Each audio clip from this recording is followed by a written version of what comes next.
ভক্তের ভগবান শ্রীকৃষ্ণ। অনেকেই হয়তো জানেন না শ্রীকৃষ্ণের কতজন স্ত্রী ছিল, আবার অনেকেই জানার জন্য আগ্রহী। আর সেই সকল আগ্রহীদের জন্যই আজকের ভিডিওটি।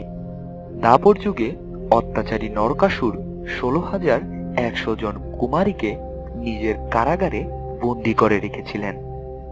ভগবান শ্রীকৃষ্ণ নরকাসুরকে যুদ্ধে পরাজিত করে 16,100 জন কুমারী এবং অন্যান্য বন্দীদের উদ্ধার করেছিলেন। বন্দিদশা ঘুচলেও তৎকালীন সমাজ এই নারীদের স্বীকার করতে রাজি হননি। তাই এতগুলো মেয়ের সামাজিক স্বীকৃতি দেবার জন্যই ভগবান শ্রীকৃষ্ণ তাদের স্ত্রীর মর্যাদা দেন। শুধু তাই নয়, তিনি তাদের প্রত্যেকের জন্য একটি করে মোট 16,100টি প্রাসাদ নির্মাণ করে দিয়েছিলেন। এছাড়াও কৃষ্ণের আরো 8 জন মহিষী ছিলেন। তাদের অষ্টভার্যা নামেও অভিহিত করা হয়।